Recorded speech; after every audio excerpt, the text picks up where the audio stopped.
ప్రార్థన. మా స్తుతులకు కారణభూతుడైన దేవ, పరిశుద్ధుడు పరిశుద్ధుడు పరిశుద్ధుడు అయిన తండ్రి, మీ పాదములకు స్తుతులు స్తోత్రములు. మీ ఉన్నతమైన నామమును బట్టి ప్రార్థన చేస్తూ ఘనత మహిమ ప్రభావములు మీకు ఆరోపిస్తూ ఈ పరిశుద్ధ దినమును ఆశీర్వదింపచేసి ప్రతి మానవునికి కావలసినటువంటి రక్షణ, బలము, శక్తి, జ్ఞానము, ఐశ్వర్యము దయచేయమని ప్రార్థిస్తున్నాము. అంధకార శక్తులు, దుష్ట శక్తులు దూరపరచండి. మీ కృపానుసారమైన ఆశీర్వాదాలతో నింపి కాపాడి వర్ధిల్లింపచేయమని మా రక్షకుడును మీ ప్రియ కుమారుడైన యేసుక్రీస్తు పుణ్య నామమును అడిగి వేడుకుంటూ ఉన్నాము తండ్రి. ఆమేన్.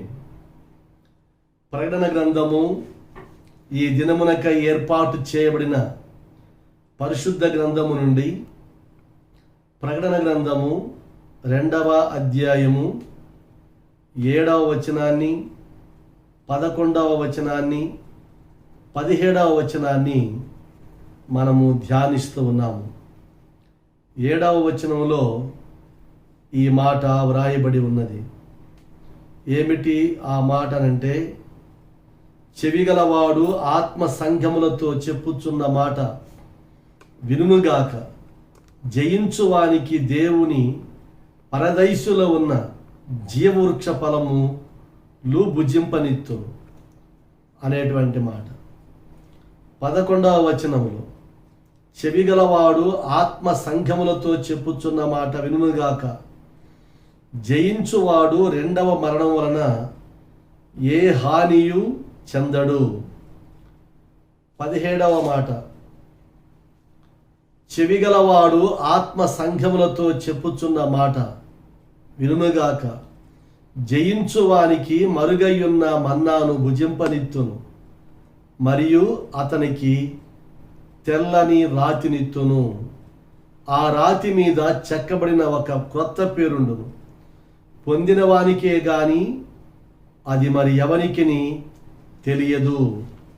దేవుడు తన పరిశుద్ధ వాక్యము మన వెనుకలో దీవించునుగాక. క్రీస్తునందు ప్రియా దేవుని సంఘమా, దేవుడు మనతో క్లియర్గా మాట్లాడుతున్న సందర్భాలు మనం గుర్తు చేసుకుంటూ ఉన్నాం. జననము, మరణము ప్రతిరోజు జరిగేటువంటి ప్రక్రియ. జన్మించేవారున్నారు, మరణించేవారున్నారు. ఇది నిరంతరము జరిగేటువంటి ప్రక్రియ. ఒకరోజు కాదు, ప్రతిరోజు కొన్ని లక్షల మంది జన్మిస్తున్నారు, కొన్ని లక్షల మంది మరణిస్తూ ఉన్నారు. వారి వారి యొక్క కాల పరిమితిని బట్టి, లేక మరణాలు రకరకాల సందర్భాలు ఉంటూ ఉన్నవి.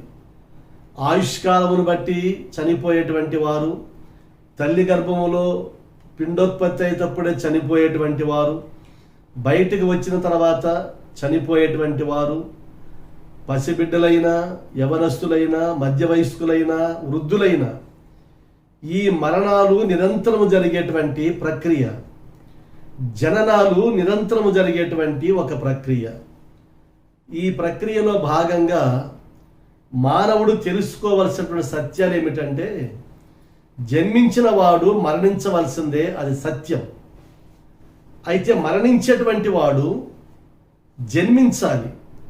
ఎలా జన్మించాలి అనంటే, మానవునికి 2 మరణాలు ఉన్నవి, 2 జననాలు ఉన్నవి. ఒక జననము భూలోకములో బాహ్యంగా ఉండేటువంటి ఈ జననము. 2వ జననము మానవుడు రక్షణ పొందిన తర్వాత వాడు నూతన సృష్టి, నూతన జన్మాన్ని పొందుతున్నాడు. అయితే మరణాలు 2 ఉన్నవి. ఇక్కడ చనిపోతాం, మళ్ళీ జీవిస్తాం. ఎలాగూ జీవిస్తాం అంటే, మానవునికి జడ్జిమెంట్ చేయబడుతుంది. దేవుడు అంటున్నటువంటి మాట, పరలోకములో 2 జడ్జిమెంట్లు ఉన్నవి. జన్మించినటువంటి వారు మరణం నుండి తప్పించబడుతున్నాడు, అంటే క్రీస్తును పోలి ఉన్నటువంటి వాడు. మరణించేటువంటి వాడు పాపిగా ఉంటూ ఉన్నాడు. అందుకనే ఇక్కడ మరణాల గురించి, జీవాహారాన్ని గురించి, దేవుని యొక్క నిత్యత్వాన్ని గురించి వ్రాయబడి ఉంది. ఆ వ్రాయబడినటువంటి మాటలలో ఈనాడు మనందరము కూడా భయాందోళన కలిగి ఉన్నాం. ఈ భయాందోళన కలిగినటువంటి సందర్భాలు ఎందుకనంటే, ప్రతి ఒక్కరికి తెలుసు మానవుని యొక్క పాప చేష్టల వలన, మానవుడు దేవుని మాట విననందువలన, మానవుడు దేవునికి ఇష్టడుగా ఉండనందువలన మరణిస్తారు అని చెప్పని ప్రతి వేదాంతులు చెప్తూ ఉన్నారు. అది ఏ వేదాంతులైనా చెప్తున్నటువంటి మాట. అయితే మానవుడు తెలిసింది తెలుసుకుని చేయడం లేదు, తెలియంది మానవుడికి ఏమైనా లేదు, అన్నీ తెలిసినటువంటివే. అయితే ఆ స్థితిలో ఇప్పుడు కరోనా మరణాలు ఎక్కువైపోతున్నాయి. ప్రతి ఒక్కరు భయాందోళన కలిగి ఉన్నారు. ఆ భయాందోళన సందర్భంలో భక్తి కూడా ఎక్కువ అవుతుంది. మందుల మీద ఆధారపడేటువంటి వారు ఉన్నారు, డాక్టర్ల మీద ఆధారపడేటువంటి వారు ఉన్నారు. ఇది చాలా మంచి పద్ధతి. కారణం ఏమిటంటే, డాక్టర్లు ప్రాణాలు రక్షించేటువంటి వారు, మందులు ప్రాణాలు రక్షింపబడేటువంటివి. ఈ రెండు ఎవరు చేస్తున్నారంటే, దేవుని యొక్క జ్ఞానము ద్వారా మానవుడు సైంటిస్టుగా ఉండి మందులు తయారు చేయగలుగుతున్నాడు. దేవుని జ్ఞానము ద్వారా మానవుడు వైద్యుడు కాగలుగుతున్నాడు. ఈ రెండు సందర్భాలలో మానవులు హాస్పిటల్కి వెళుతున్నారు, స్వస్థత పొందుతున్నారు. వారి గురించి మేమందరం ప్రార్థన చేస్తూ ఉన్నాము. కారణం ఏమిటంటే, దేవుని నామమున స్వస్థత అది. అయితే ఇప్పుడు మరణించేటువంటి వాడు భయాందోళనతో మరణిస్తున్నాడు, ఆసక్తితో మరణించట్లేదు. ఆసక్తి అనగా బ్రతకాలన్నటువంటి ఆశ, అది ఉన్నటువంటి వాడు నిబ్బరం కలిగి ఉంటున్నాడు. నేను చనిపోతానని అనుకున్నటువంటి వాడు భయం పడి చనిపోతున్నాడు. ఇది జరుగుతున్న సందర్భాలు వాక్యం కూడా తెలియజేస్తుంది. ఏమని చెప్తాడో తెలుసా? పరలోకము నుండి దేవుడు తన ఉగ్రతను భూలోకములో ఉంచాడు. అందుకే ఒక శ్రేష్టమైన మాట అంటాడు. ఏమంటాడంటే, అక్కడక్కడ మహోత్పాతమైనటువంటి క్రియలు జరుగుతున్నవి, భూకంపాలు జరుగుతున్నవి, కరువులు తెగుళ్ళు వస్తున్నవని లూకావు రాసిన సువార్త 21వ అధ్యాయంలో అంటాడు. రాజ్యం మీదకి రాజ్యము, జనం మీదకి జనము లేస్తున్నారని చెప్పని అంటాడు. అలాగనే జరుగుతుంది ఇప్పుడున్న పరిస్థితి. అందుకనే ఈ మరణ సంఖ్యలలో జన్మించేవారు ఉన్నారు, ఈ మరణ సంఖ్యలలో మరణించేవారు ఉన్నారు. అయితే మరణించేటువంటి నీ మరణము యేసుక్రీస్తును కలిగి ఉంటే అది శ్రేష్టమైనటువంటిది. అలా కాకుండా ఉంటే అది శ్రేష్టత కలిగి ఉండేటువంటిది కానే కాదు. అందుకే దేవుడు అంటాడు, మొదటే దేవుడు చెప్పాడు, ఈ పండు తిను దినమున మీరు ఖచ్చితంగా చనిపోతారని చెప్పాడు. ఆజ్ఞను దేవుడు మొదటే జారీ చేశాడు మానవునికి. ఆజ్ఞను తిరస్కరిస్తున్న ఇప్పటికీ కూడా మానవుడు బ్రతుకుతున్నాడు. ఆ బ్రతికేటువంటి మానవుడు చనిపోతున్నాడు. కానీ చనిపోయే మానవుడు ఎక్కడికి చేరాలి అనంటే, దేవుడు ఉన్న ప్రదేశానికి చేరాలి. ఆ దేవుడు ఎవరనగా యేసుక్రీస్తు వారు. ఆ యేసుక్రీస్తు వారు అంటున్నటువంటి మాట ఏమిటంటే, నేను భూలోకమును జయించాను, పాపము నా దగ్గర లేదు, మీరును పాపము లేకుండా ఉండండి అని చెప్పని దేవుడు సెలవిచ్చాడు. అందుకని అంటాడు ఇక్కడ, మీరు ఒకవేళ నన్ను పోలి నడుచుకుంటే, నేను నా క్రియలు కలిగి మీరు జీవిస్తే, నేను మరణము జయించాను, మీరును మరణము జయిస్తారు. జయించిన మీకు ఏమి ఇవ్వబడుతుందంటే, ఇక్కడ దేవుడు అంటున్నటువంటి మాట, పరదైసులో జీవవృక్ష ఫలములు ఉన్నవని అంటాడు. పరదైసులో జీవవృక్ష ఫలములు ఉన్నవి. ఈ భూలోకములో మానవుడు ఆహార పదార్థాలు తిన్నా మరణిస్తాడు, ప్రమాదాలు సంభవించినా మరణిస్తాడు. కానీ యేసుక్రీస్తును కలిగి మరణించేటువంటి నీ మరణము జీవిస్తూ ఉంది. జీవించేటువంటి నీవు ఎక్కడారంటే పరలోకములో యేసుక్రీస్తు సన్నిధిలో. ఆ యేసుక్రీస్తు సన్నిధిలో ఏమున్నావంటే సంతోషం ఉంది, సుఖములు ఉన్నవి. అది మనోహర స్థలము, దానిని పరదైసు అని చెప్పని పిలిచారు. ఆ జీవవృక్ష ఫలాలు తినేటువంటి వారు బ్రతుకుతూ ఉన్నారు. ఎంత గొప్ప భాగ్యవంతులు వాళ్ళు! ప్రియా దేవుని సంఘమా, రెండవది మనం చూస్తే మరణం. రెండవ మరణము నుండి తప్పించబడాలి. ఇక్కడ అంటున్నటువంటి మాట 11వ వచనంలో అంటాడు, చెవిగలవాడు ఆత్మ సంఘములతో చెప్పుచున్న మాట వినుగాక, జయించువాడు రెండవ మరణం వలన ఏ హాని ఉండదు అంటాడు. ప్రియా దేవుని సంఘమ, మొదటి మరణములో మన శరీరము కొట్టుకులాడుతుంది, శ్వాస గ్రంథులు ఆగిపోతున్నాయి, వేదన పడుతున్నాం, రొమ్ము కొట్టుకుంటూ నన్ను బ్రతికించండి బ్రతికించండి అని చెప్పని మనము గగ్గోలు పెడుతూ ఉన్నాం. కానీ మరణం సంభవించింది. కారణం ఏమిటంటే నీ శరీరంలో ఉన్నటువంటి, నీ నోటిలో ఉన్నటువంటి ఆ వైరస్ నిన్ను చంపేస్తుంది.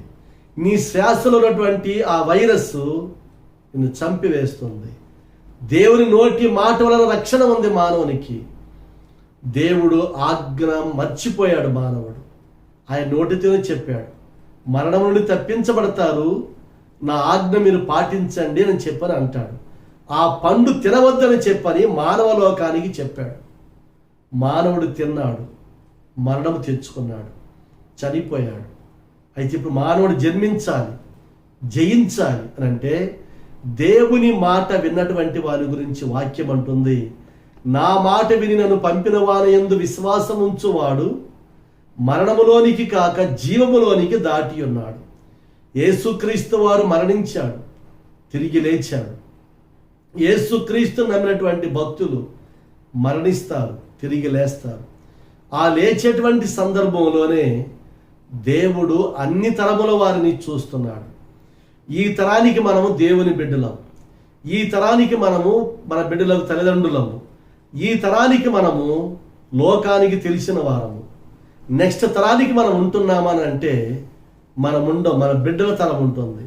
ఆ బిడ్డల తరానికి మనం ఏం చూపించగలిగామంటే దేవుని ఆజ్ఞ మీరకూడదు, దేవుని మాటలు వినాలి, దేవుని మాట ప్రకారంగా మానవుడు జీవించాలని చెప్పినప్పుడు ఆ చెప్పిన మాట వలన మన యొక్క సాక్ష్యము జీవిస్తూ ఉంది, అది మరణించేటువంటిది కాదు. అందుకనే ప్రియా దేవుని సంఘమ, పిల్లలైనటువంటి వారు తల్లిదండ్రుల మాట వినాలి. విన్నటువంటి వారు దీర్ఘాయుష్యమంతులు అవుతున్నారు. దేవుని మాట వినటువంటి వారు దీర్ఘాయుష్యమంతులు అవుతున్నారు. ఆ దీర్ఘాయుష్యమంతులు కావాలంటే దేవుడు చెప్పాడు, హత్య చేయొద్దు, అబద్ధము చెప్పొద్దు, క్రూరత్వం కలిగి ఉండకూడదు, పొరుగు వారిని ఆశించకూడదు, దొంగతనం చేయకూడదు అని చెప్పాడు. అంతేకాదు, ఎవరికి హాని చేయకూడదు మానవుడు. నీ తోటి మానవుని నువ్వు హాని చేస్తున్నావంటే నువ్వు పాపివి లెక్క. నువ్వు ప్రార్థన చేయలేదంటే పాపివి లెక్క. యేసుక్రీస్తుని విశ్వసించలేదంటే నువ్వు పాపివే లెక్క. ఎందుకంటే ఆయన సృష్టికర్త. ఆ సృష్టికర్త నామంలో మనం జీవిస్తూ ఉన్నాం. ఆ జీవించే జీవితానికి నువ్వు అర్హత పొందాలంటే ఇక్కడ అంటాడు, నేను రెండవ మరణం నుండి తప్పించబడుతున్నాను. ప్రియా దేవుని సంఘమ, నీ జీవిత విధానాన్ని ప్రభువుకి సమర్పించాలి. యేసుక్రీస్తు మరణం జయించి తిరిగి లేచాడు. అందుకంటాడు ఇక్కడ, చెవిగలవాడు ఆత్మ చెప్పుచున్న మాట వినుగాక. ఏమిటి ఆ మాట అంటే, జయించువానికి నేను ఏమంటాడు, జీవవృక్ష ఫలం ఇస్తానంటాడు. జయించేటువంటి వాడు రెండవ మరణం వలన ఏ హాని ఉండదు, పరలోక రాజ్యములో శ్రేష్టత ఉంటుంది, ఆశీర్వాదం ఉంటుంది. ఆ ఆశీర్వాదం ఉండేటువంటి ఆ సందర్భాన్ని గురించి చెప్తాడు. అందుకని క్రీస్తును కలిగినటువంటి నీవు మరణించేటువంటి వాడవు కాదు, జీవించేటువంటి వాడవు. ఆయన నామముల స్వస్థత. ఇక మూడవ మాట ఏమంటాడంటే, ఒక శ్రేష్టమైన మాట తెలియజేస్తూ ఉన్నాడు. ఆ మాటలో మన సత్యాన్ని మనం సాక్ష్యముగా నిలబెట్టుకోవాలి. చెవిగలవాడు ఆత్మ సంగములతో చెప్పుచున్న మాట వినుగాక, జయించువానికి మరుగయ్యున్న మన్నాను భుజింపనిత్తును, మరియు అతనికి తెల్ల రాతినిత్తును. ఆ రాతి మీద చెక్కబడిన ఒక క్రొత్త పేరుండును, పొందిన వానికే కానీ అది మరెవరికి తెలియదునంటే, నీ పేరు పరలోక రాజ్యంలో ఉండాలంటే నువ్వు దేవుని యొక్క మాటలు వినాలి.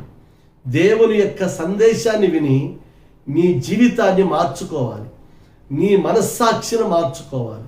నీలో ఉన్నటువంటి దుర్మార్గతను మార్చుకొని మంచివాడిగా పరివర్తన చెంది దేవుని సాక్షిగా ఉండాలని దేవుని కోరిక. అందుకే యేసుక్రీస్తు వారు మానవ పాప పరిహారార్థం నిమిత్తం శిక్షను ఉపయోగించారు. ఎందుకంటే మనందరం కూడా పరిశుద్ధులుగా చేరిన ఆయన ఆకాంక్ష. ఆ ఆకాంక్షలోనే ఈ తరములోనే నువ్వు మారు మనసు పొందాలి, ఈ తరములోనే దేవునికి సాక్షిగా ఉండాలి, ఈ తరములోనే క్రీస్తు ఇచ్చినటువంటి ఆశీర్వాదాలు పొందాలి, ఈ తరములోనే ఈ భూలోకములో ఉన్నప్పుడే నువ్వు మరణము జయించేటువంటి శక్తిని దేవుని దగ్గర నుండి పొందాలి. అలా పొందినటువంటి వారికి దేవుడు అంటున్నటువంటి మాట, 1 జీవవృక్ష ఫలము ఇస్తున్నాను, ఆ ఫలములు తిన్నవాడు మరణించడు. 2వది రెండవ మరణం వలన ఏ హాని ఉండదు, వాడు తిరిగి లేచి ప్రభు సన్నిధిలో దేవుని నిత్యము స్తుతిస్తూ ఉంటాడు. 3వది మన్నా ఆహారమునిస్తాడు, ఆ ఆహారము తినటువంటి వాడు మరణించేటువంటి వాడు కాదు. ఒక తెల్లని రాతి మీద వాని క్రొత్త పేరు, ఆ పేరు నీ పేరు ఆ లిస్టులో వ్రాయబడుతుంది. అటువంటి సన్నిధికి చేరేటువంటి ఆధిక్యత పొందాలంటే, నువ్వు ధన్యుడిగా ఉండాలంటే దేవుని మాట అంటుంది, నువ్వు నూతనముగా జన్మించాలి, నీ ప్రవర్తన మార్చుకోవాలి. అందుకనే అంశం ఏమిటంటే, మరణమా నీ ముల్లెక్కడ, మరణమా నీ విజయం ఎక్కడ? మరణం గెలిచిన యేసుక్రీస్తు నామములో మానవులు స్వస్థత పొంది ఆశీర్వాదకరంగా ఉండాలని ప్రభు పేరట ఈ మాటలు తెలియచేస్తూ ముగిస్తూ ఉన్నాను. ప్రార్థన చేసుకుంటున్నాను. కృపగల దేవుడా, ప్రేమగల తండ్రి, మీ పాదములకు స్తుతులు స్తోత్రములు. మీ ఉన్నతమైన నామమును బట్టి ప్రార్థన చేస్తూ మానవ సమాజమును మీరు స్వస్థతపరచండి. ఈ కరోనా సమస్య నుంచి కాపాడండి. మా దేశమును కాపాడండి. మా ప్రధానమంత్రిని, మా ముఖ్యమంత్రిని దీవించండి. మా ప్రజలను స్వస్థపరచండి. సైంటిస్టులు, వైద్యులు, న్యాయాధిపతులు, రక్షక భటులు, పారిశుద్ధ్య కార్మికులను దీవించండి. ఎంతమంది వ్యాక్సిన్ లేక తండ్రి అల్లో దేవుడా అని చెప్పని వాళ్ళు గగ్గోలు పెడుతున్నారో వారందరికీ స్వస్థత దయచేయండి తండ్రి. వైద్యులు కూడా ఆ మందును బ్లాక్ మార్కెట్లో అమ్ముకుంటున్నారు, మానవుల ప్రాణం మీద తన వ్యాపారం చేస్తున్నారు. అటువంటి మనస్సు కలిగి ఉండకుండా ప్రేమ స్వభావాన్ని కలిగి ఉండి భాగ్యం దయచేయమని ప్రార్థిస్తున్నాం. మా నాయన ఎక్కడ పట్టిన మరణాల సంఖ్య ఎక్కువ అవుతుంది, భయాందోళన కలిగి ఉన్నారు. ప్రతి మానవునికి స్వస్థత కలిగింపచేయమని మా నాయన మీ సాక్షార్థమై జీవించు కృప దయచేయమని యేసునామమున అడుగుచున్నాము తండ్రి, ఆమేన్. పరలోకమందున్న మా తండ్రి, మీ నామం పరిశుద్ధపరచబడుగాక, మీ రాజ్యము వచ్చునుగాక, మీ చిత్తము పరలోకమందేలాగు అలాగే భూమి యందు నెరవేరబడును గాక. మాకు కావలసిన అనుదిన ఆహారమును మాకు దయచేయము. మా రుణస్థులను మేము క్షమించిన ప్రకారం రుణములు క్షమించు. మమ్మల్ని శోధుని తేక దుష్టుని తప్పించు. రాజ్యము, బలము, మహిమ నిరంతరము మీరయ్యున్నారు తండ్రి, ఆమేన్. పరమ తండ్రి అనే దేవుని ప్రేమ, రక్షకుడైన యేసుక్రీస్తు కృప, పరిశుద్ధాత్మ దీవెనలు సదా మీకు తోడై నడిపించును గాక, ఆమేన్. మీ అందరికీ శుభములు.